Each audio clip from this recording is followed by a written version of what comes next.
Você estudou para a prova de matemática da Escola Naval e deu de cara com aquela prova.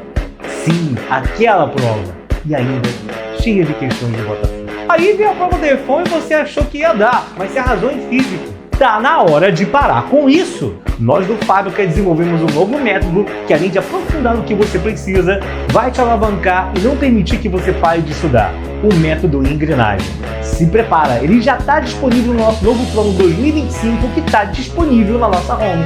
Então o que você está esperando? Clica lá e se torne o novo cara que vai sair brilhando no pós-prova das academias militares. Eu conto com você.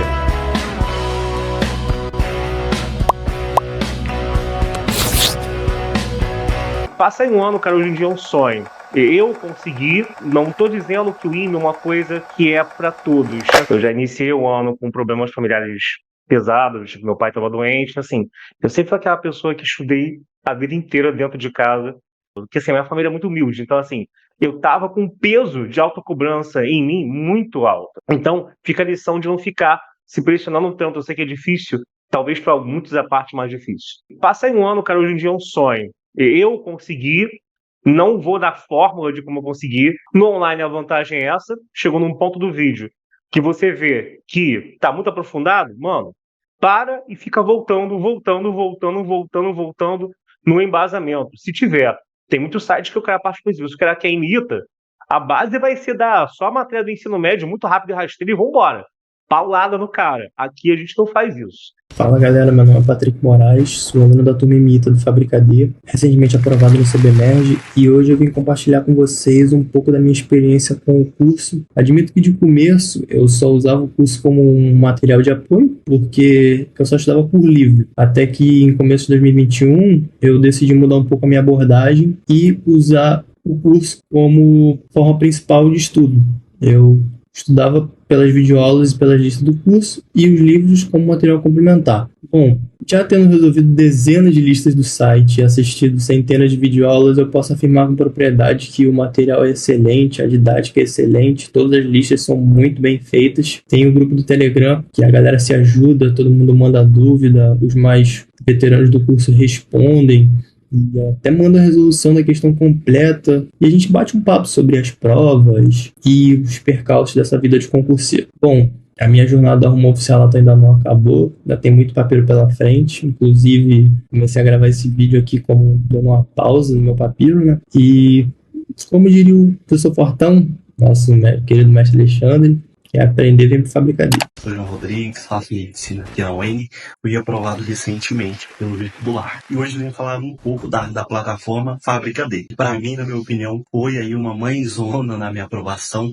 não só para o meu êxito no vestibular da UENG, mas também nos inúmeros outros vestibulares que fiz no decorrer do ano passado, como a UESP, fiquei muito perto de passar, a equipe dos professores extremamente qualificados, sempre dando o apoio necessário para o aluno, e o vasto repertório de questões fizeram total diferença. Só tenho a agradecer ao Fábrica D, fez uma diferença enorme, só tenho a agradecer realmente, gratidão a essa plataforma, que de fato foi uma mão. Fala pessoal, tudo bem? Bem-vindos a mais uma aula aqui na Fábrica D. Hoje a gente vai resolver umas questões de termoquímica que tem uns conceitos adicionais, né? Conceitos mais aprofundados, né? Vamos falar um pouco de entropia, de processo reversível, para lembrar daquela aula que a gente comentou sobre tudo isso. Então, vamos fazer umas questões legais, também lembrar um pouco da teoria, né? A primeira questão que a gente vai fazer é essa aqui, que você tem um mol de argônio, e aí ele vai passar por uma expansão isotérmica a 0 graus Celsius,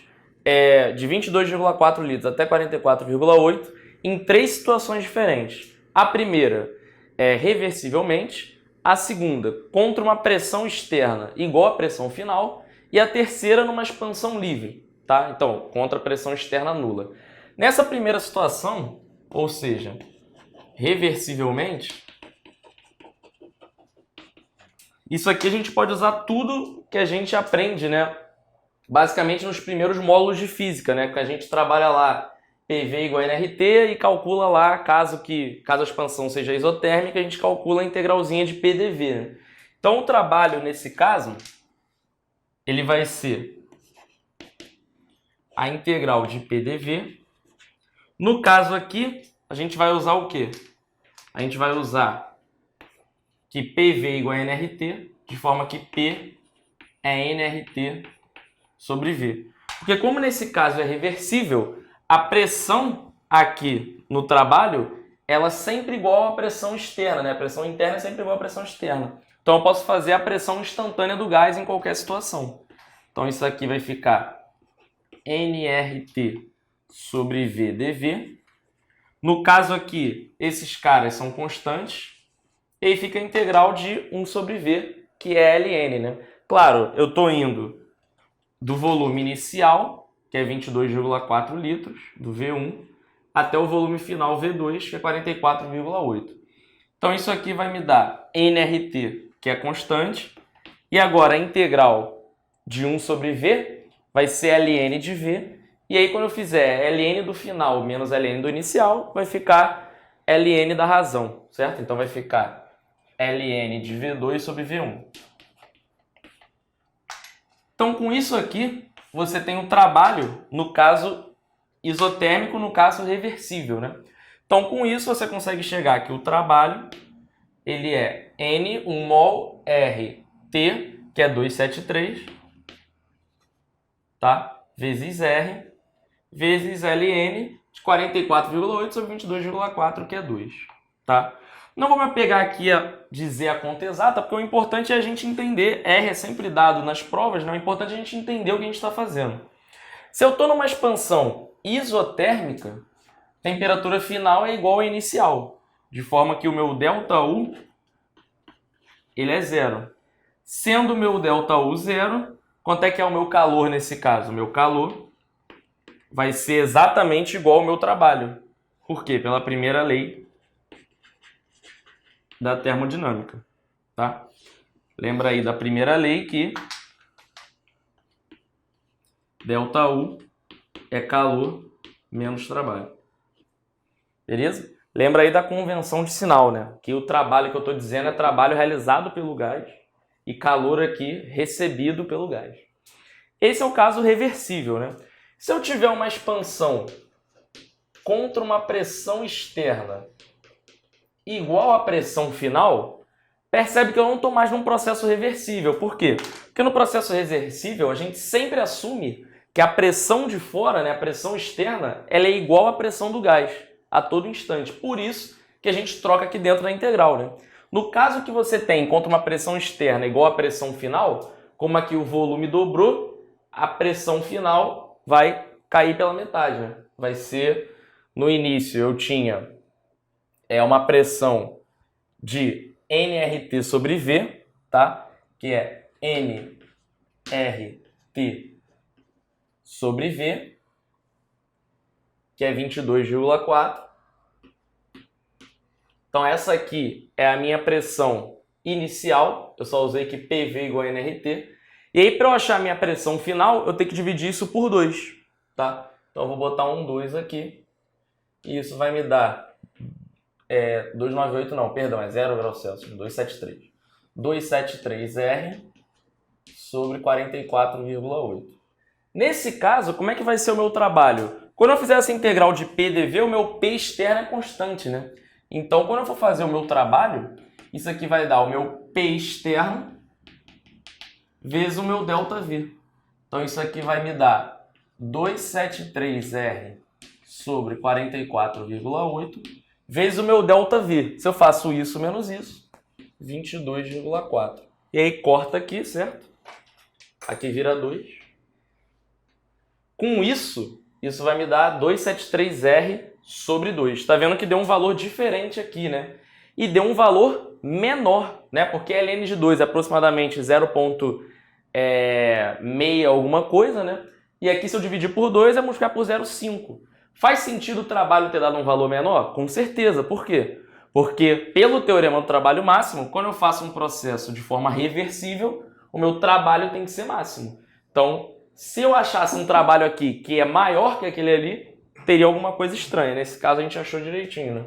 Então o nosso trabalho vai ser 273R sobre 2, tá? De novo, como eu estou num processo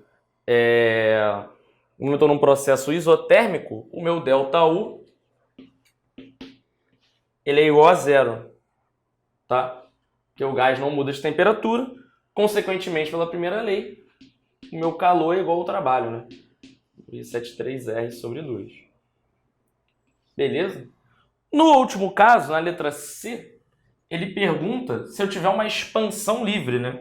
Como é que é uma expansão livre, né? É contra uma pressão externa nula, igual a zero. E aí, nesse caso, se eu não tenho pressão externa, o meu gás ele se expande contra nada, né? Lembra que trabalho é uma expansão, você realiza trabalho quando você se expande contra uma força. Se você não tem pressão externa, você não está se expandindo contra nenhuma força. Com isso, quando eu faço o meu P externo ΔV, o meu trabalho vai zerar. Da mesma forma, eu tenho um processo isotérmico e o meu calor, pela primeira lei, também vai ser zero. Tá? Então, esse exemplo é interessante para a gente ilustrar como que você vai trabalhar em diferentes situações quando você tiver processos reversíveis ou irreversíveis, né? Contra a pressão externa, aqui também é irreversível, né? Até porque já caiu uma questão no ITA, na verdade na prova de física, que o processo ele era irreversível. E para você entender que ele era irreversível, você tinha que perceber que, na verdade, essa condição aqui não era satisfeita. Qual a condição? A condição de que a pressão externa sempre se igualava à pressão interna. Ou seja, você não podia trocar o P externo por nRT sobre V a todo momento. Tá? Era uma situação tipo essa. Você tinha uma pressão externa diferente da pressão interna, então o processo era irreversível. Tá? E aí, o processo sendo irreversível, seu trabalho ele é calculado de outra forma. Tá bom, pessoal? Então, vamos para a próxima questão. Pessoal, vamos para a próxima questão aqui. Tá? Basicamente, eu botei ela aqui para a gente relembrar qual é a definição de entalpia e falar um pouco disso. Tá? Ela fala o seguinte: uma amostra de 1 mol de argônio se expande reversível e adiabaticamente, tá? Com a pressão inicial 1 atm, volume inicial V1, temperatura inicial T1. Tá? E aí ele fala que essa expansão adiabática ela vai de um volume V1 até 2V1, ou seja, dobra de volume. Aí ele pede para calcular ΔH em função de T1. E essa é uma questão, inicialmente um pouco estranha, porque você olha e você está fazendo um processo adiabático e ele pede para você calcular ΔH. Né? E você pode ficar um pouco confuso. Pô, como assim eu tenho que calcular ΔH se eu estou num processo adiabático? Né? Então, você tem que lembrar, né, que por mais que a gente fique repetindo não, que ΔH é o calor a pressão constante, na verdade ΔH não é um calor a pressão constante. Né? Acontece que quando você está a pressão constante, o ΔH ele reflete o calor, né, trocado no sistema. Né? Então, sempre que você tem uma reação a pressão constante e você faz o calor, ele representa o ΔH. Mas ΔH não é isso. Né? Vale lembrar, né, da aula que a gente falou de aprofundamento de termoquímica, que pela definição, tá? Então, pela definição, a gente define a entalpia H como U mais PV, tá? Então, a entalpia ela é definida dessa forma. E a gente tem que lembrar também, né, que como U é uma função de estado, como P é uma função de estado e como V é uma função de estado, a gente tem também que a entalpia H, ela também é uma função de estado. Tá? E ela sendo uma função de estado, não importa se eu estou num processo que ocorre a pressão constante ou adiabaticamente. Né? Não importa, porque a entalpia sendo uma função de estado, ela só importa, para eu calcular a variação dela, só importa o estado inicial e final, certo? Então, por mais que eu esteja num processo adiabático e não num processo a pressão constante, que é isobárico, você não precisa achar estranho o fato de ele estar perguntando o ΔH, porque a gente sabe a definição de H, tá? Primeiro ponto é o seguinte, né? Vamos calcular como mudam as coisas aqui, né? Na verdade, o T1 a gente nem precisa calcular, a gente poderia, né? Mas nem precisa, porque ele pede tudo em função de T1. Então, a primeira coisa é a gente lembrar o seguinte: como você está num processo adiabático e reversível, né? Então, você tem um processo adiabático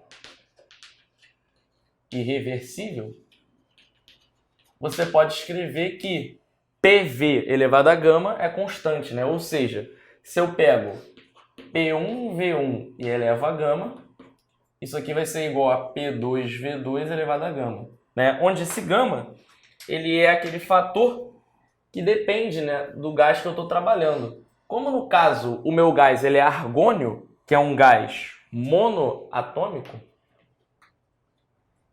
o meu CV ele é 3 meios de R, o meu CP ele é 5 meios de R, então o meu gama nesse caso ele vai ser 5 terços, né, que ele é igual a CP sobre CV, tá? E aí se eu tenho isso, eu consigo calcular qual vai ser a minha pressão final, tá? Se eu dobrei de volume. Então eu vou usar essa fórmula aqui para a gente chegar no quê? Que 1 vezes V1 elevado a gama é igual a P2 vezes 2V1 elevado a gama. Então isso aqui vai me dar que P2, o V1 elevado a gama vai sumir, tá? Ele tem dos dois lados. Vai ser 1 sobre 2 elevado a gama, que é a mesma coisa que 2 elevado a menos gama ATM. Não vou substituir o gama aqui porque a gente sabe o valor do gama, né? Não precisa substituir, né? Então, nesse caso aqui, eu vou ter desse lado a minha pressão calculada, 2 elevado a menos gama ATM. Tá? Se eu tenho isso, o que eu sei agora? Eu sei tudo do meu processo. Eu consigo calcular trabalho, eu consigo calcular o ΔU, porque eu sei que o meu calor é zero. E aí, como é que eu faria para calcular o ΔH? Sabendo que H é U mais PV, como é que ficaria o meu ΔH? O meu ΔH nesse caso, e aí é que está o segredo da questão, se eu pego H é igual a U mais PV, o meu ΔH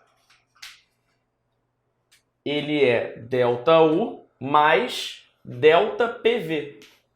Ou seja, eu tenho que levar em consideração qual é a variação do meu produto PV para poder calcular o meu ΔH. Ah, claro, quando você está numa situação que você está a pressão constante com certeza, o que você tem? Você tem que ΔH é ΔU mais, aí o P é constante. Então isso aqui vira PΔV. Tá? E aí quando você está num processo isotérmico, numa reação química, a gente diz que isso é ΔNRT. Isso aqui a gente viu lá na nossa aula de teoria, né? Claro que, de uma forma geral, isso é o que vale, tá? Então, para você calcular o ΔH de uma forma geral, você pode fazer isso aqui, tá? Principalmente nesse tipo de problema que você não tem nada químico, né, no meio, você tem uma expansão de argônio, mas não tem reação. Então, isso aqui poderia ser muito uma questão de física, só que ele pede uma propriedade que, em geral, se estuda na química, né, que é a entalpia. Mas aí não tem importância. E aí, você tem que lembrar também que da primeira lei da termodinâmica, né, você tem que ΔU é calor menos trabalho. Se ΔU é calor menos trabalho, como é que fica se eu tenho uma expansão adiabática? Calor é zero, então ΔU é menos trabalho. E aí, como é que é menos trabalho se eu tenho uma expansão adiabática? Nesse caso, você pode trabalhar, você pode escrever isso de várias formas, né? Mas como nessa questão eu tenho ΔPV, eu prefiro trabalhar no calor da adiabática daquela fórmula ΔPV sobre 1 menos gama, né? Que isso aqui considera pressão final, volume final, menos pressão inicial, volume inicial sobre 1 menos gama. Tá? Porque aí agora aparece o meu ΔPV. Isso é o trabalho da adiabática, então o ΔU é menos isso. Então se eu coloco aqui na minha equação que a gente escreveu do ΔH, o que eu vou ter? Eu vou ter que o ΔH, que é o que ele está pedindo, é ΔU, que é menos isso, então é menos ΔPV sobre 1 menos gama. Posso escrever como ΔPV sobre gama menos 1. Né? Então, tirei o sinal de cima, botei o sinal embaixo, invertendo ali. E aqui mais ΔPV. Então, mais ΔPV. Com isso aqui, se eu coloco ΔPV em evidência, eu vou ficar com o quê? ΔPV, que multiplica 1 mais 1 sobre gama menos 1. Né? Isso aqui, se eu tiro MMC, o que eu vou ter? Eu vou ter 1, gama menos 1 mais 1 sobre gama menos 1. Né? Cortou 1. Então, eu vou ter que o meu ΔH, ele é delta PV gama sobre gama menos 1. Né? E o delta PV a gente sabe calcular, porque a gente sabe o P e o V final, P e o V inicial. Então, agora o meu delta PV vai ficar o quê? Vai ficar P gama, vou botar o gama logo aqui. P final é 2 elevado a menos gama, vezes 2V1. Inicial 1 vezes V1. Isso tudo sobre gama menos 1. E aí, como ele pede em função de T1, não tem problema, né? Você pode usar PV igual a NRT no início. E aí você vai ter que, nesse iniciozinho, PV é 1 mol RT1. Então você pode trocar o V1 ali por RT1. E aí você vai ter em função de T1. R, como é uma constante conhecida, não tem problema ela aparecer na resposta final. Então você sabe isso aqui em função de T1, que é o V1, e você sabe o gama, que é 5/3, já que o gás é monoatômico. Então você chegou na sua resposta. Então tá vendo que é uma questão, como eu falei, que em princípio é uma questão de física, porque não tem reação, não tem nada. Poderia ser, se ele não pedisse isso aqui, poderia ser o início de uma questão de física. Só que ele pede ΔH, e aí você pode ficar um pouco nervoso e se confundir. Poxa, eu sei calcular ΔH como? Lei de Hess, entalpia de formação, energia de ligação. Pô, então como é que eu vou calcular o ΔH? Vai pela definição nesse caso. Que é H, uma função de estado, vem da definição. Tá bom? Então, uma questão bacana para a gente lembrar aí, definição de entalpia. Tá bom? Então vamos para a próxima questão.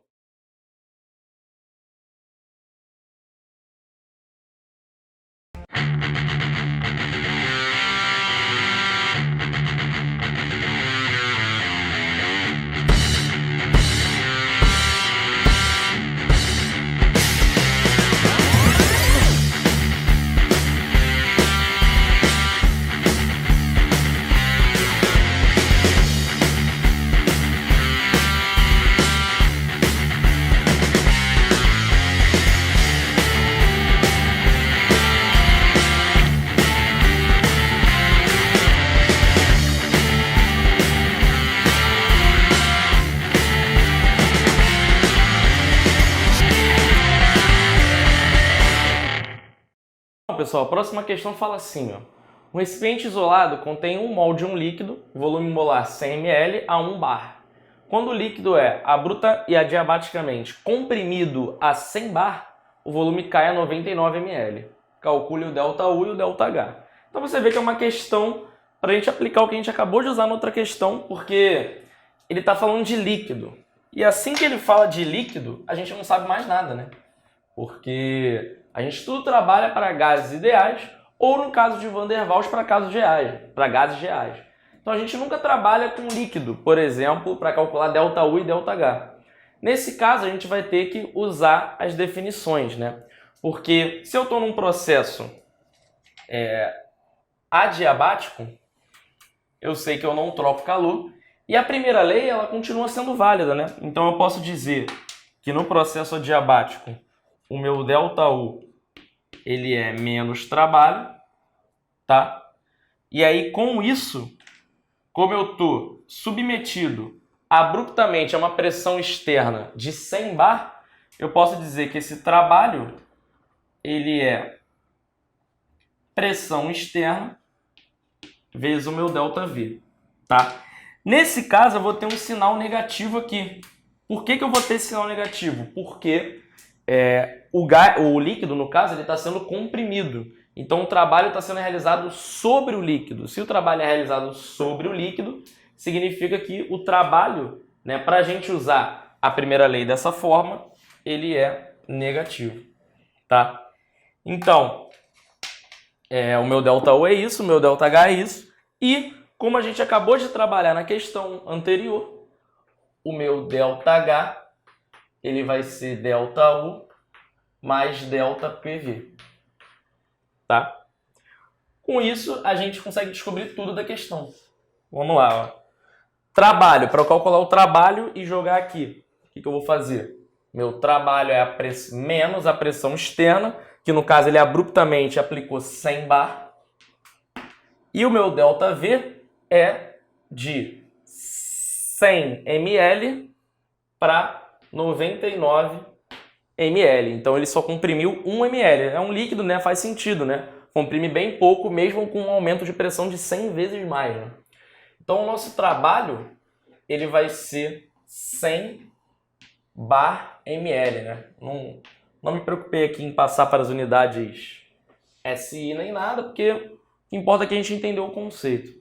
Agora que a gente achou o trabalho, que é menos isso, né? Perdão, a gente consegue achar que o ΔU ele é menos trabalho, então ele é 100 bar ml, tá? E se o ΔU é 100 bar ml, a gente pode trabalhar com essa fórmula aqui em cima, que vai nos dar aqui ΔH, é ΔU que é 100, mais ΔPV, tá? Quem é o PV no final? P final é 100 bar, V final é 99 ml, menos P inicial é 1 bar, P V inicial 100 ml. Tá? Então aqui o que eu estou fazendo? Eu estou fazendo P final vezes V final, e aqui eu estou fazendo P inicial, tá? ΔPV. Com isso eu vou achar que o meu ΔH ele vai ser 100 mais 9.900 menos 100. Cortou o 100, 9.900 bar por ml. Então tá vendo que entalpia é uma função de estado que não importa o tipo de coisa que a gente trabalha. Aqui não tem reação, aqui não tem nem gás, né? Aqui tem líquido. Então a gente pode trabalhar dessa forma que a entalpia é definida do jeito que a gente viu na questão anterior e não tem problema nenhum você usar essa definição, tá bom? Então vamos para a próxima questão. Vamos lá, pessoal. Então agora que a gente falou de entalpia, né? Vamos entrar um pouco na parte de entender entropia, tá? Então vamos fazer mais duas questões de entropia para a gente entender bem e solidificar esse conceito. Vamos lá. Um mol de um gás ideal monoatômico é transformado de 0 graus Celsius 2 atm a menos 40 graus Celsius 0,4 atm. Calcule o ΔS, né? Calcule a variação de entropia. E aí vale a gente lembrar o quê? Que a variação de entropia, ela é o quê? Ela é o calor reversível, né? Trocado numa variação lá infinitesimal sobre a temperatura, né? É assim que a gente define aí a nossa variação de entropia. Então o nosso calor, eu tenho que tratar ele de forma reversível, né? E aí você pode se perguntar, poxa, mas nessa transformação ele não falou nada se o processo é reversível ou não. Então o que eu posso fazer? Lembra que o S, né, a entropia, ela é o quê? Ela é uma função de estado. Se ela é uma função de estado, o que importa são os valores final e inicial, né, do estado do meu gás. Não importa se eu estou fazendo por um processo reversível ou irreversível. O ΔS do sistema, no caso aqui, ele vai ser sempre o mesmo, tá? Então, o que eu posso fazer? Eu posso pegar um caminho reversível no qual o meu gás faz isso, e aí, com isso, calcular o ΔS caso esse processo fosse reversível, porque dá no mesmo. Então, eu vou fazer o seguinte, eu vou construir aqui um gráfico PV, e aí vamos tentar ilustrar o que está acontecendo. O gás está indo de uma pressão mais alta, certo? De 2 para 0,4. Então eu vou marcar aqui o 2 atm e eu vou marcar aqui o 0,4 atm. Tá? Então, essa pressão aqui está em atm e aqui eu vou trabalhar em litro, tanto faz. Vou trabalhar em litro. Como eu estou num gráfico PV, o que eu posso fazer para pensar em temperatura é lembrar das isotermas aqui assim, né? E quanto mais baixa a isoterma, menor a minha temperatura. Então, se eu tô... mas aí, para me situar no gráfico, né? Se eu tô a 0 graus Celsius e 2 atm e depois eu estou a menos 40 e 0,4 atm, o que eu posso fazer é o seguinte, né? Eu posso trabalhar em cima, vou pegar aqui, posso trabalhar, né, com a minha transformação, começando nessa posição aqui, tá? Eu posso me expandir isotermicamente até eu chegar nessa pressão, tá? E aí, quando eu chegar nessa pressão, como eu estou isotermicamente, eu vou estar numa posição mais acima do que eu devo estar, né? Então, o que eu faço depois? Vamos lá, pessoal. Então, agora que a gente falou de entalpia, né, vamos entrar um pouco na parte de entender entropia, tá? Então, vamos fazer mais duas questões de entropia para a gente entender bem, solidificar esse conceito. Vamos lá. Um mol de um gás ideal monoatômico é transformado de 0 graus Celsius e 2 atm a menos 40 graus Celsius e 0,4 atm. Calcule o ΔS, né? Calcule a variação de entropia. E aí vale a gente lembrar o quê? Que a variação de entropia, ela é o quê? Ela é o calor reversível, né? Trocado numa variação lá infinitesimal sobre a temperatura, né? É assim que a gente define aí a nossa variação de entropia. Então, o nosso calor, eu tenho que tratar ele de forma reversível, né? E aí você pode se perguntar, poxa, mas nessa transformação ele não falou nada se o processo é reversível ou não. Então, o que eu posso fazer? Lembra que o S, né, a entropia, ela é o quê? Ela é uma função de estado. Se ela é uma função de estado, o que importa são os valores final e inicial, né, do estado do meu gás. Não importa se eu estou fazendo por um processo reversível e irreversível. O ΔS do sistema, no caso aqui, ele vai ser sempre o mesmo, tá? Então, o que eu posso fazer? Eu posso pegar um caminho reversível no qual o meu gás faz isso, e aí, com isso, calcular o ΔS caso esse processo fosse reversível, porque dá no mesmo. Então, eu vou fazer o seguinte, eu vou construir aqui um gráfico PV, e aí vamos tentar ilustrar o que está acontecendo. O gás está indo de uma pressão mais alta, certo? De 2 para 0,4. Então, eu vou marcar aqui o 2 atm e eu vou marcar aqui o 0,4 atm, tá? Então, essa pressão aqui está em atm e aqui eu vou trabalhar em litro, tanto faz. Vou trabalhar em litro. Como eu estou num gráfico PV, o que eu posso fazer para pensar em temperatura é lembrar das isotermas aqui assim, né? E quanto mais baixa a isoterma, menor a minha temperatura. Então, se eu estou... mas aí, para me situar no gráfico, né? Se eu estou a 0 graus Celsius e 2 atm e depois eu estou a menos 40 e 0,4 atm, o que eu posso fazer é o seguinte, né? Eu posso trabalhar em cima. Vou pegar aqui. Posso trabalhar, né, com a minha transformação. Começando nessa posição aqui, tá? Eu posso me expandir isotermicamente até eu chegar nessa pressão, tá? E aí, quando eu chegar nessa pressão, como eu estou isotermicamente, eu vou estar numa posição mais acima do que eu devo estar, né? Então, o que eu faço depois?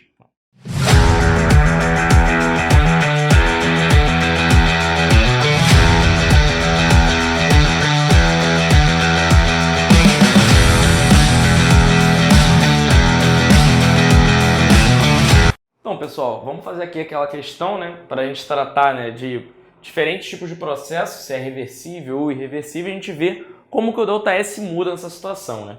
Então, inicialmente, você tem uma amostra de gás ideal a 323 Kelvin, tá? Que eu vou chamar isso aqui de T1, e tem um volume de 2,59 litros, tá? Vou chamar de V1, e exerce uma pressão de 3,67 atm, P1. Então, eu já tenho as condições iniciais P1, V1 e T1 do meu gás.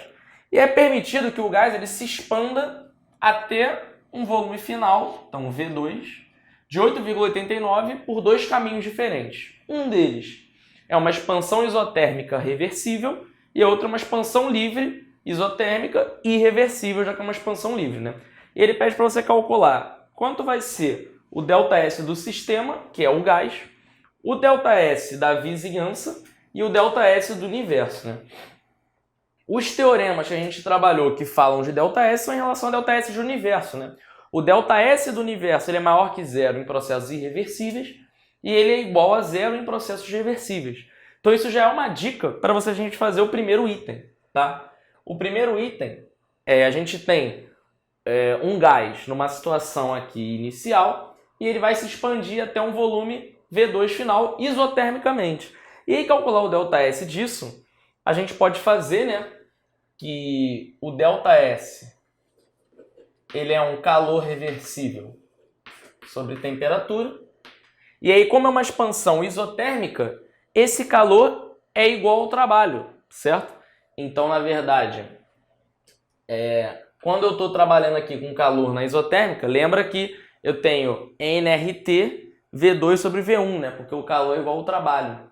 Então, se na isotérmica eu tenho que expressão conhecida que o meu trabalho é nRT ln de volume final sobre volume inicial, o que eu vou ter aqui é que o meu calor reversível é isso, que vai ser nRT ln de V2 sobre V1 sobre T. Tá? Então percebe que o meu T não muda, nada muda. Então, quando eu integrar, isso aqui não vai dar nada, né? Na verdade já está calculado, né? Então eu tenho que o meu ΔS do sistema, ele é, corto T, NR ln de V2 sobre V1. E eu tenho V2 e tenho V1, tá? Agora, como isso é um processo reversível, então como eu estou trabalhando em um processo reversível, eu posso dizer o quê? Eu posso dizer que o meu ΔS do universo, ele tem que ser quanto? Zero, né? O ΔS do universo é zero. E aí, se o ΔS do universo é zero, eu concluo que o meu ΔS da vizinhança tem que ser menos o ΔS do sistema. Porque quando eu somo sistema e vizinhança, tem universo.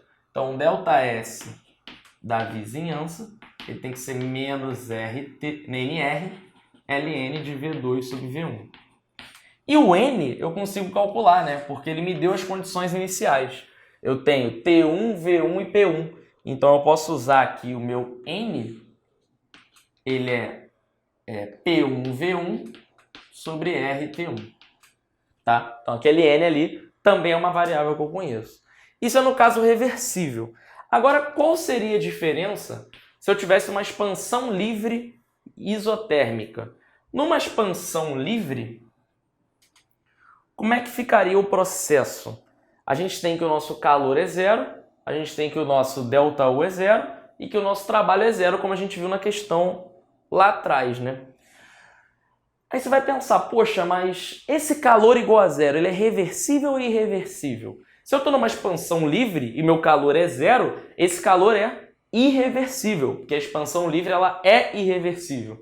Então, se eu quero saber o ΔS do sistema numa expansão livre e reversível, o que eu posso fazer? Eu posso escolher um caminho reversível que tem os mesmos estados inicial e final. Porque dessa forma, como eu sei que S é uma função de estado, vai dar no mesmo. Então percebe que os estados inicial e final são os mesmos, tanto na letra A quanto na letra B. Então, se eu quero calcular o ΔS do sistema, ele seria o mesmo. NR ln de V2 sobre V1. Ele vai ficar, não, peraí, mas como que a gente chegou no mesmo ΔS do sistema se nesse caso é irreversível? Se é irreversível, gente, a única coisa que a gente pode dizer, por enquanto, é que o ΔS do universo ele é maior que zero. Tá? Mas a gente não, com isso a gente não consegue calcular o ΔS da vizinhança. Só que o ΔS do sistema é o mesmo. Por quê? Porque o sistema, que é o gás, ele foi das mesmas condições iniciais para as mesmas condições finais nos dois casos. tá? Então o que vai mudar é o ΔS da vizinhança. Pensa bem, né? Como é que ficaria o ΔS da vizinhança? O calor trocado é zero, porque eu tenho uma expansão livre. Então a vizinhança, ela troca calor, ela recebe calor? Não. Então o meu ΔS da vizinhança, ele é zero. Tá? Se o ΔS da vizinhança é zero, eu consigo tirar que o ΔS do universo, ele é NR ln de V2 sobre V1 mais zero. Então percebe que nesse caso, o ΔS do universo, ele não se anulou. Por que ele não se anulou? Porque eu tenho um processo irreversível, tá? E isso aqui faz toda a diferença. Então quando eu tenho dois processos que têm os mesmos estados final e inicial do sistema, qual é a diferença? É a vizinhança, tá?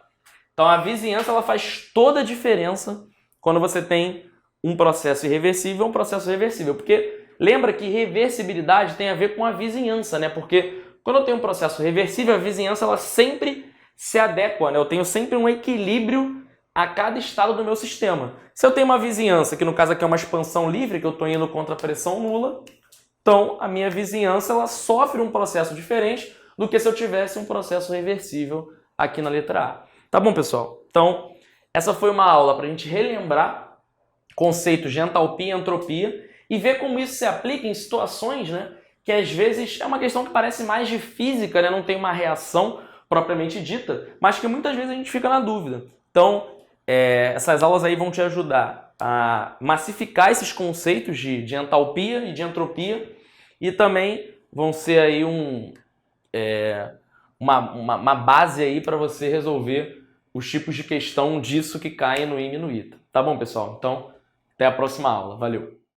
Fala, pessoal, tudo bem? Bem-vindos a mais uma aula aqui na Fábrica D. Hoje a gente vai fazer mais um aprofundamento, uma bateria de exercícios para essa parte de termoquímica e termodinâmica química, tá? E aí, vamos começar fazendo uma questão aqui bacana, até para a gente lembrar aqueles conceitos de reversível e irreversível, a gente sempre ter isso massificado. Vamos lá. Uma amostra de oxigênio gasoso sob pressão P1, volume V1 e temperatura T1 é submetida a uma expansão adiabática irreversível sob pressão externa constante igual a OP igual a metade da pressão inicial. Então a expansão adiabática ela ocorre com a pressão externa sendo igual a metade da pressão inicial, que é P1. Tá? E aí ele fala, se a pressão final é igual à pressão externa, assinale a alternativa que mostra a expressão para se calcular o trabalho de expansão. E aí, o trabalho de expansão aqui, ele quer em função de P1, V1 e T1, que são as variáveis que ele deu no problema. Tá? E aí, como é uma expansão irreversível, a gente não pode usar aquela fórmula de adiabática, né? P1, V1 elevado a gama é igual a P2, V2 elevado a gama. A gente só pode usar essa situação em expansões ou contrações reversíveis adiabáticas. E aí, com isso, o que sobra para a gente usar? A gente sabe que o trabalho, né? Ele é sempre a pressão externa, né? Vezes o ΔV. No caso, como aqui ele está sofrendo uma expansão adiabática, esse trabalho realizado pelo gás vai ser positivo, né? Então, o trabalho aqui a gente vai escrever como pressão externa vezes ΔV, tá? Isso aqui é o trabalho de uma forma geral em qualquer processo, tá? Então, o trabalho desse processo que a gente está vendo, ele vai ser P1 sobre 2, que é a pressão externa, vezes o ΔV. Tá? Só que como você tem um processo adiabático no qual o calor é zero, você pode dizer que ΔU é menos o trabalho. Certo? Então, se o trabalho desse processo é isso, eu posso fazer o seguinte. Eu posso já colocar um sinal de menos aqui, um sinal de menos aqui, e dizer que isso aqui é o meu ΔU. Menos trabalho é ΔU. Só que o ΔU, ele é o quê? Ele é N, né, o número de mols que eu tenho, vezes CV vezes ΔT. Ou seja, N CV ΔT. Tá? E como lembra que como o U, né, é uma função de estado, eu posso escolher um caminho reversível, certo? Que vá numa isoterma e suba numa isovolumétrica. Então, meu ΔU sempre vale isso aqui, tá? E aí, disso aqui, será que a gente consegue tirar alguma coisa igualando isso a isso aqui? Em primeiro lugar, a gente sabe que como o oxigênio ele é diatômico, esse CV ele vai ser 5 meios de R, tá? Que ele é diatômico. Então, o que a gente pode fazer aqui? A gente pode fazer que menos P1 sobre 2 ΔV, que vou dizer que aqui no final eu tenho um volume V2 e uma temperatura T2, que não são dados do problema. V2 menos V1 é igual a N 5 meios de R vezes ΔT, que é T2 menos T1, tá? Percebe que o V1 ele é dado do problema. Então, o que eu preciso achar para achar o meu trabalho de expansão, que é isso aqui, né, tirando o sinal de menos, eu preciso achar o V2. Se eu conseguir isolar o V2 aqui, bacana. Só que tem que lembrar que tem o T2 aqui, né? Então, eu não consigo isolar direto sem tirar o T2. Porém, né, como você tem o oxigênio como gás ideal, independentemente de ser reversível ou irreversível, você pode usar sempre que PV é igual a nRT. Então, você sempre pode pegar esse T2 e dizer que ele que PV é igual a nRT. Então, como PV é igual a nRT, esse T2 ele é PV sobre NR, né? Tá? Então eu posso dizer que ele é P2, que é a pressão final, que é P1 sobre 2 vezes V2, que é o volume final, sobre NR, tá? E aí, quando eu abrir isso aqui tudo, eu vou ter o V2 em função dos meus outros dados do problema. Então, o que eu vou ter aqui? Vamos abrir. Eu vou ter que menos com menos dá mais, P1V1 sobre 2 menos P1V2 sobre 2.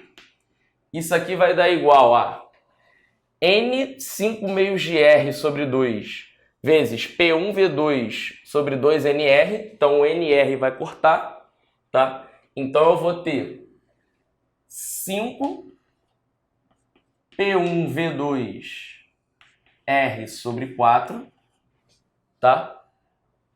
Não, perdão, R cortou, que não tem R.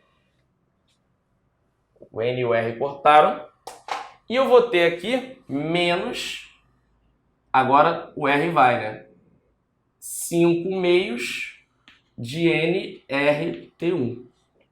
Então, será que agora eu consigo isolar o meu V2 e depois jogar na expressão do trabalho? Então, vamos ver. Então, ó, eu vou jogar esse cara aqui que tem V2 para lá e esse cara aqui que não tem para cá. Então, já colocando em evidência, eu vou ter V2, 5P1 sobre 4 mais P1 sobre 2, certo? Então, eu passei isso aqui que tinha V2 para cá. Agora, eu vou jogar o resto para cá. Isso aqui vai ser igual a P1V1 sobre 2 mais 5 meios de nRT1, tá? Então, eu cheguei numa expressão para o meu V2, que é só jogar isso aqui dividindo. E isso aqui, ó, o P1 também fica em evidência aqui dentro, né? Isso aqui vale 5 quartos mais 1 meio, é 5 quartos mais 2 quartos, é 7 quartos. Tá? Então, isso aqui é 7 quartos de P1. Então, quando eu fizer o meu trabalho, que é pressão externa vezes ΔV, o que eu vou ter? Logo, o meu trabalho ele vai ser P1 sobre 2 vezes o V2. Quem é o V2? O V2 ele vai ser esse cara aqui, P1V1 sobre 2 mais 5 meios de NRT1.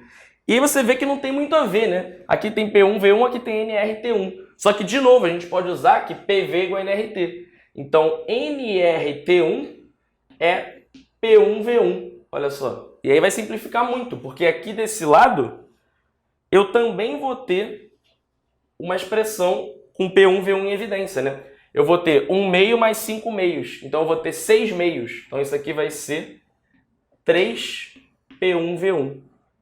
Tá? E aí, quando eu passar isso aqui dividindo para lá, olha que bom. Agora o meu P1 ele cortou. Então, eu vou ter que o meu V2 ele é 3V1, certo? Foi o que sobrou aqui, dividido por 7 quartos. Menos o V1. Tá? Então, o meu trabalho ele vai ser igual, eu multiplicando aqui vai ficar, isso aqui dá 12 sétimos menos 1, que é 12 sétimos menos 7 sétimos, é 5 sétimos, certo? Então, eu vou ter 7 vezes 2, 14, eu vou ter 5 P1V1 sobre 14. Então, agora, eu obtive o meu trabalho em função dos dados que o problema me deu, que foram pressão, volume, temperatura iniciais, tá bom? Então, é bom para a gente perceber que a gente não pode usar sempre todas as fórmulas, a gente tem que ler o enunciado. Aqui ele falou que era irreversível. Então, eu não posso usar aquele PV gama que eu sempre uso na diabática. Eu tenho que ir pelos caminhos que eu tenho certeza que funcionam, que são o trabalho generalizado, né, em função da pressão externa, e das funções de estado, o ΔU, dependendo da questão ΔH e assim por diante. Tá bom, pessoal? Então, vamos para a próxima questão. Então, pessoal, acompanha aí a próxima questão que a gente vai fazer. Fala assim, ó. Um gás monoatômico ideal a uma pressão de 1,2 atm, temperatura de 27 graus Celsius e volume de 8, realiza diabaticamente uma expansão irreversível contra uma pressão externa de 0,6, até a pressão do gás se igualar a 0,6. Então, é uma situação parecida com a questão que a gente acabou de fazer. Só que nesse caso ele pergunta, calcule o ΔH para este processo. Tá? Então ele quer saber o ΔH nesse caso. No caso aqui, a gente sempre pode lembrar, o ΔH ele vai ser dado por NCp∆T, tá? Que é o calor à pressão constante. Tá? Só que a gente consegue achar o N, que a gente tem as informações iniciais, só que a gente não sabe o ΔT inicialmente. E como a gente sabe que é uma expansão adiabática irreversível, que ele falou no problema, a gente não pode usar PV gama para calcular como vão ser as situações finais. Para fazer isso, a gente tem que usar funções de estado ou então a definição de trabalho mesmo. Então, para a gente achar a temperatura final, vamos usar direto as definições, né? A gente sabe que, como o processo ele é adiabático, calor é zero, a gente pode usar aqui ΔU, ele é menos trabalho. Então vamos usar isso direto aqui. Vamos usar aqui menos o trabalho, que é pressão externa 0,6 vezes ΔV. Então eu vou dizer que é V2 menos 8. E aí, nessa expressão aqui, o que eu estou fazendo? Eu estou usando todas as minhas variáveis, todos os meus parâmetros do problema nas unidades ATM e litro para pressão e volume, respectivamente. Então, eu tenho que fazer isso desse lado aqui também. Então, como é que vai ser o ΔU? Vai ser N, CV, como o gás é monoatômico, o CV é 3 meios de R, e ΔT, tá? E aí ΔT vai ser T2 menos 300. Tá? Com isso, o que a gente consegue? A gente sabe o número de mols. Tá? A gente sabe o número de mols em função dos parâmetros iniciais do problema. Só que esse R aqui, a gente tem que usar 0,082, que a gente está usando em ATM litro. Então essa é a diferença quando a gente for fazer esse tipo de questão. Então vamos lá. O que a gente pode tirar daqui? A gente pode tirar daqui que menos 0,6 V2 menos 8 vai dar o meu N, que lembra que como PV é igual a NRT, o meu N é PV sobre RT. Então, PV 1,2 vezes 8 sobre RT. Eu peguei a situação inicial, onde o T é 300 Kelvin. Vezes 3 meios de R vezes T2 menos 300. Tá? Então agora algumas coisas simplificam, né? Esse 1.2 vira 2 e some esse 0,6, tá? Esse R some daqui e esse 8 vira 4, corta com esse 2. Esse 300 vira 100, corta com esse 3, tá? Com isso agora, será que dá pra gente abrir e encontrar uma parada interessante? Vamos ver. Aqui vai ficar esse menos, então é 8 menos V2, e como tem um menos eu já troquei o sinal. Aqui vai ficar 2 vezes 4, 8 sobre 100. 8 sobre 100, 4 sobre 50, 2 sobre 25.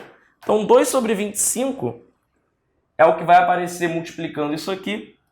Então vai ficar 2 sobre 25 T2 menos 2 sobre 25 vezes 300. Só que 300 sobre 25 é 12, certo? Então 12 vezes 2, 24. Pronto. Com isso eu cheguei numa relação entre V2 e T2. Sendo que a gente sabe que a gente pode usar PV igual a NRT sempre. Então a gente sabe também outra relação entre P2 e V2. Porque a gente sabe qual é a pressão final, que é 0,6. Então se a gente sabe que aqui é V2, T2 no final, a gente chegou em duas equações. Uma que diz pra gente que... Posso multiplicar isso aqui tudo por 25? Posso, para ficar melhor de ler, né? 8 vezes 25 é 200. Então, 200 menos 25V2 é igual a 2T2. E aqui, 24 vezes 25, quanto é que dá? 25 vezes 25 é 625. Se eu tiro, 600, certo? Então, menos 600. Então, eu vou chegar aqui, passando para cá, tudo para o mesmo lado, que 2T2 mais 25V2, então eu joguei isso aqui para cá, vai ser 200 mais 600, que é 800, tá? Isso é uma das equações que eu tenho, vou chamar aqui de asterisco, tá? E a outra coisa que eu tenho é o meu PV igual a NRT no final. Eu sei quanto é o N, né? Então, além disso, o que eu sei? Além disso, eu sei que PV, então, 0,6V2 é igual a N, que a gente já calculou aqui, né? Que é 1,2 vezes 8 sobre R, 300, N, R, T2, certo? Então, isso aqui é a outra informação que eu tenho relacionando lá o V e o T. Então, agora, claro, cortou aqui, né? O R. Agora, o que eu posso fazer? Agora eu posso substituir o meu T2 e eu vou conseguir calcular o meu ΔH, né? Porque essa expressão aqui, o N, como a gente acabou de falar, a gente sabe, é 1,2 vezes 8 sobre R vezes 300. O CP do gás monatômico é 5 meios de R. E o ΔT é T2 menos 300. Então só falta o T2. R cortou aqui. Só falta o T2. Então eu tenho que isolar o V2 e jogar lá em cima. Para isolar o V2 é fácil. Por quê? Porque eu já posso simplificar aqui como 2. Tá? Então eu consigo tirar daqui. Cadê? Eu consigo tirar daqui que o meu V2, que é o que eu quero substituir, ele é 2 vezes 8, 16 sobre 300, 8 sobre 150, 4 sobre 75, vezes T2, certo? Então eu posso jogar isso aqui em cima, tá? E aí quando eu fizer isso aqui, jogar ali em cima, eu vou isolar o meu T2. Eu vou ter que 2T2 mais 25 vezes 4 sobre 75. T2 vai me dar 800.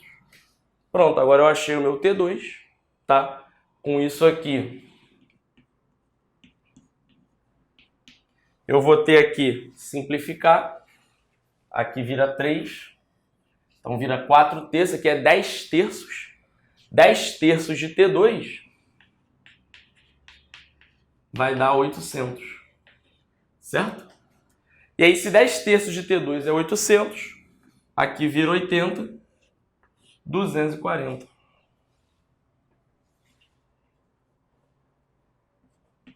Kelvin. Tá? Pronto. Cheguei no meu T2. E aí, com isso, eu posso calcular o meu ΔH. Tá? Logo, que o nosso ΔH, ele vai ser quanto? Ele vai ser N, aquilo ali, CP, 5 meios de R, e aí 240 menos 300 fica menos 60. Então, nesse caso, o ΔH é negativo. Agora, a gente tem que prestar atenção aqui na hora de cortar por conta das unidades, né? Porque, olha só, esse 1.2 vezes 8 está em ATM litro, porque 1,2 está em ATM e o 8 está em litro. Então, esse R aqui, ele tem que ser 0,08, tá? Agora, quando eu faço o meu CP, eu coloco ele em joule, tá? E aí, quando ele está em joule, o meu R, ele tem que ser 8. Tá? Então, tem que tomar cuidado que quando a gente corta esse R aqui, na verdade, ele vira 100, tá? E aí, cortando o resto, aqui 8 com 2 dá 4, tá? O 60, corta um 0 aqui. O 30 com 5 vira 6. O 6 com 6 sumiu, tá?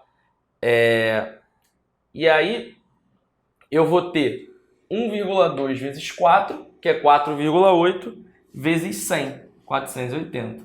Ou seja, o meu ΔH vai ser menos 480 joules. Então, pessoal, uma questão bacana, né? Era a mesma situação anterior, que você tinha um processo adiabático irreversível, só que agora ele pediu o ΔH. Então, aí você poderia usar aqui a expressão do calor à pressão constante, tá? Então, a gente fez isso. E aí, lembra, né? Que sendo adiabático e irreversível, você não pode usar o PV gama. A gente teve que usar outros artifícios, a pressão generalizada, né? E também PV igual a NRT, a gente sempre pode usar para gás ideal, tá bom? Então, vamos para a próxima questão. Então, pessoal, próxima questão aí fala o seguinte. A gente tem um gás monatômico ideal sob temperatura de 400 Kelvin, pressão de 2 atm, ocupando um volume de 12 litros. E aí esse gás sofre uma expansão isotérmica livre e irreversível até o volume de 20 litros. E ele pergunta qual é a variação de entropia do processo, tá? Variação de entropia total. Então, sempre que a gente faz uma questão... ele deu alguns dados também, tá? No problema, ele deu o R, tá? E ele deu o ln de 5 e o ln de 3. Tudo anotado aqui. E aí, nesse tipo de problema, a gente tem que tomar cuidado com o seguinte, né? Porque ele perguntou qual é a variação de entropia total para esse processo. Se ele perguntou a variação de entropia total para o processo, a gente tem que ver quanto que foi a variação de entropia do gás, né, que é o sistema, e da vizinhança, tá? Que isso aí é a entropia total, é a entropia do universo. Para fazer isso, o primeiro passo é a gente achar o ΔS do sistema, tá? Para achar o ΔS do sistema, lembra que a variação de entropia ela é um calor reversível sobre a temperatura. Então, o que eu posso fazer é o seguinte, eu posso tentar ver nessa expansão, um caminho reversível que tem os mesmos pontos inicial e final, já que o meu S ele é uma função de estado. Tá? E aí, se eu estou monoatômico numa expansão isotérmica, eu sei que minha temperatura final vai ser 400 Kelvin também. Tá? E aí, se eu sei que eu estou num processo isotérmico, eu também sei que o produto PV ele é constante. Tá? Porque quando você faz PV, você não está supondo reversibilidade, igual você faz na diabática. Então, o que você pode dizer? Você pode dizer que 2 vezes 12, que é 24, é igual a 20 vezes a pressão final. Tá? Então aqui eu tenho 1,2 atm. Tá? Beleza, já sei os estados final e inicial. Agora eu tenho que achar o ΔS do sistema. Então eu vou pegar um processo, esse processo reversivelmente, e vou calcular o ΔS dele. Para calcular o ΔS, né, eu sei que como a temperatura é constante, eu sei que esse ΔS do sistema ele vai ser o calor reversível, né, sobre a temperatura, que a temperatura é fixa, tá? A temperatura é constante. Então eu não preciso integrar, não preciso fazer nada. E quem é o calor da isoterma? Lembra que na isoterma o ΔU é zero. E aí, por conta disso, pelo fato do ΔU ser zero, eu sei aqui que o calor é igual ao trabalho. Ou seja, o meu ΔS do sistema vai ser o trabalho, tá, sobre a temperatura. O trabalho é nRT ln do volume final sobre o volume inicial. Isso a gente já viu. Então aqui o T vai cortar. O ΔS vai ser nR ln de V2 sobre V1. Tá? Então esse vai ser o ΔS do sistema. E quem vai ser o ΔS da vizinhança? Porque isso é um processo irreversível, né? Então, o que eu tenho que fazer? Eu tenho que ver quanto foi o calor trocado com a vizinhança, tá? E aí, a partir disso, fazer quanto foi o ΔS da vizinhança. Porque se eu estou sofrendo aqui uma expansão, certo? Significa que o meu gás ele recebeu um certo calor, né? Ele realizou um trabalho. Então, eu também tenho um calor trocado com a vizinhança. E aí, a partir disso, eu vou achar quanto é o meu ΔS da vizinhança. Esse calor que eu fiz aqui em cima, ele foi um calor reversível. Então, eu não posso repetir ele aqui para baixo. O que eu tenho que fazer? Como eu sei que o meu calor é igual ao trabalho, eu vou falar que o meu trabalho, ele é o quê? Ele é pressão externa vezes ΔV, tá? Que vai ser o calor trocado nessa situação. E aí, se o meu trabalho ele é pressão externa vezes ΔV, esse trabalho aqui, ele vai ser 1,2, que foi minha pressão externa, tá? Vezes o meu ΔV, que foi de 8 litros. Então isso aqui vai dar 9,6. E a unidade aqui no caso é ATM litro. Tá? A gente vai ter que converter para joule. Isso aqui foi o trabalho realizado pelo gás. Tá? Então, quanto é que é o calor que a vizinhança recebeu, né? O calor da vizinhança. Se o trabalho é esse do gás, o calor também é esse. Então o calor da vizinhança é menos isso. Então vai ficar menos 9,6 ATM litro. Na questão ele deu os R's também, tá? Na questão ele falou que o R ele é 0,08 ATM litro por mol Kelvin. E ele também falou que o R é 8 joule por mol Kelvin. Com isso você consegue fazer uma conversão, né? Porque você sabe que 8 joules é 0,08 ATM litro. Ou seja, 1 ATM litro são 100 joules. Tá? Então nisso aqui você consegue tirar que é menos 960 joules. Tá? Isso você usou para achar um calor ainda, né? Agora, para achar o seu ΔS, que é o que importa, eu tenho que dividir pela temperatura. Ou seja, o meu ΔS da vizinhança, ele vai ser menos 960 sobre a temperatura, que é de 400 Kelvin. Tá? Isso aqui já vai estar em Joule por Kelvin, assim como essa aqui. Joule por Kelvin. E aí, quem é a minha variação de entropia total? Eu posso somar o sistema com a vizinhança. E aí, quando eu somo o sistema com a vizinhança, eu vou ter que ΔS, ele é NRLN de V2 sobre V1. O N eu consigo tirar daqui, né?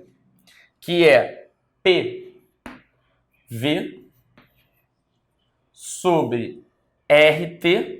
O R, lembra que como eu estou usando ATM litro, eu uso 0,08 T400, tá? Aqui o R eu tenho que usar em Joule, porque eu estou calculando um trabalho, né? Um trabalho por temperatura. E aqui LN de V2 sobre V1. V2 sobre V1 é 20 sobre 12.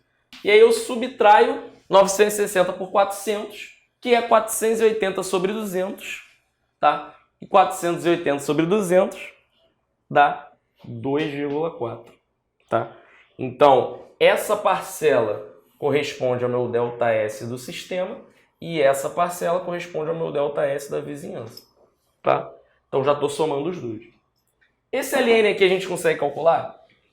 Consegue, porque isso aqui é 5/3, certo? 20 sobre 12. Então ele deu LN de 5, LN de 3 não foi à toa, né? Porque LN de 5/3 é LN de 5 menos o LN de 3. Então essa conta aqui, esse LN aqui, a gente já sabe que vai dar 1,6 menos 1,1, 0,5. Então o meu ΔS vai ser, vamos lá, simplifica aqui, vira 100, simplifica aqui, vira 4, simplifica aqui, vira 3, tá? E aí eu vou ter que isso aqui vai dar 2 vezes 3, tá? Vezes o 0,5 menos o 2,4. Então isso aqui vai dar 0,6 Joule por Kelvin. Beleza? Então, uma questão bem interessante que a gente tem que prestar atenção no que ela está pedindo, tá? Porque ele pediu a entropia total. Então, não basta você calcular a entropia do sistema só. Você tem que calcular também o ΔS da vizinhança, tá bom? E aí, somar no final, que deu negativo, por isso a gente subtraiu. Então, pessoal, uma questão bem bacana, tá? Então, essa questão aqui você tem que saber fazer de qualquer maneira, que se você sabe fazer essa questão bem, você entendeu a diferença de conceitos de reversível, reversível e ΔS, tá bom? Então vamos fazer mais uma questão. Você estudou para a prova de matemática da Escola Naval e deu de cara com aquela prova? Sim, aquela prova. E ainda cheia de questões de votação. Aí veio a prova do EFON e você achou que ia dar, mas se arrasou em física. Tá na hora de parar com isso! Nós do Fábrica desenvolvemos um novo método que, além de aprofundar no que você precisa, vai te alavancar e não permitir que você pare de estudar. O método engrenagem. Se prepara, ele já está disponível no nosso novo plano 2025 que está disponível na nossa home. Então o que você está esperando? Clica lá e se torne o novo cara que vai sair brilhando no pós-prova das academias militares. Eu conto com você.